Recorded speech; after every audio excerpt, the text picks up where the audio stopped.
So pharmaceutical analysis, I would like to divide this subject into the 4 segments. So first important is a spectroscopy, and near about 50% questions they are from spectroscopy. Then it is followed by chromatography, and near about 30% questions they come on chromatography. So when students they are preparing for pharmaceutical analysis, first they start with titrations, first they start with the instrumental method of analysis, and they are giving a least importance to the spectroscopy and to the chromatography. But this is somewhat extent wrong approach which they are following, and that result into the reduction of marks. So next important topic is NMR and spectroscopy. First we should read this principle. In brief, I will explain the principle of NMR. So consider this is a methane molecule, and these are the protons present in methane. So when radio waves, it falls on protons of methane. So protons, they absorb the energy from radio waves, and from ground state they goes to the excited state. In excited state they release the energy whatever they absorb from radio waves, and again comes to the ground state. Again in ground state they'll absorb the energy from radio waves and goes to the excited state and release energy. Likewise, same process is going on, and in this way it induces the frequency into the molecule, and this frequency is called as a it's called as a precessional frequency. And when precessional frequency matches with radio wave frequency, it generates signal into the NMR, and with the help of the signal we can confirm which kinds of proton it is, whether it is aliphatic proton, aromatic protons, or aldehydic proton, etc. etc. So this is the next thing which you should read in NMR is instrumentation. First, in instrumentation you should give first focus to the sources of radio waves, and second to the detector. Third important thing which you should read in NMR is a chemical shift. You know that the signals of NMR, it goes downfield and upfield because of different factors, and that is called as a chemical shift. Chemical shift means shifting of NMR signal upward and downward, or upfield and downfield is called as chemical shift. So first you should read the units of chemical shift. Normally we are measuring the chemical shift in delta ppm value.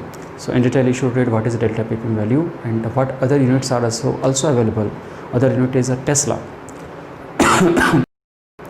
Next thing which you should read in chemical shift is the factors affecting chemical shift, which are the factors because of which the signal in NMR it goes up and down. So first is inductive effect, second is solvent effect, multiple factors are there. So you should read this all factors which is affecting chemical shift, and in a very proper way it is given in Y.R. Sharma. Y.R. Sharma is a best book for the NMR, 101% best book for the NMR. In a very systematic way they have given NMR.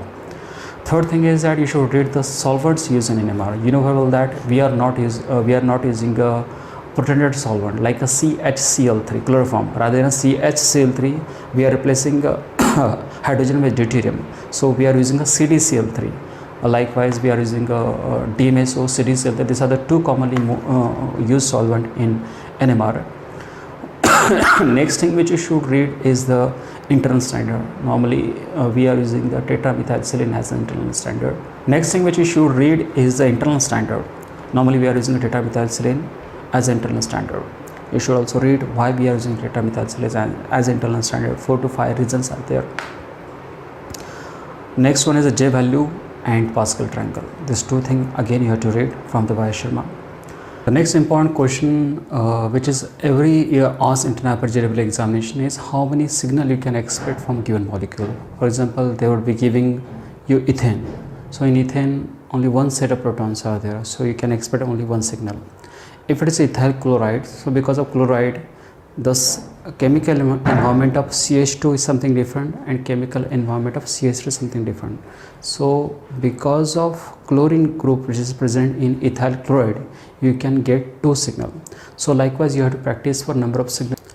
The next thing is that you should also remember the different kinds of H1 NMR ranges and C13 NMR ranges. For example, aliphatic protons they come between 1 to 3.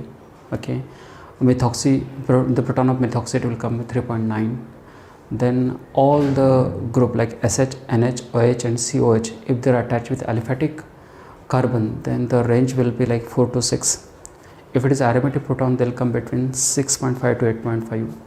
Then aldehydic proton, it will come at 10. and all the NH, SH, OH and COH group, if they are attached with aromatic carbon, then they will come above 10 or in between 10 to 12. So these are 5 ranges.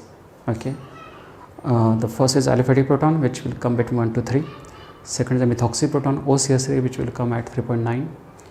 Third is the OH, NH, SH and COH. If these 4 functional groups are attached with aliphatic carbon, then the hydrogen of this 4 functional group, it will come between 4 to 6. Aromatic protons, they will come between 6.5 to 8.5.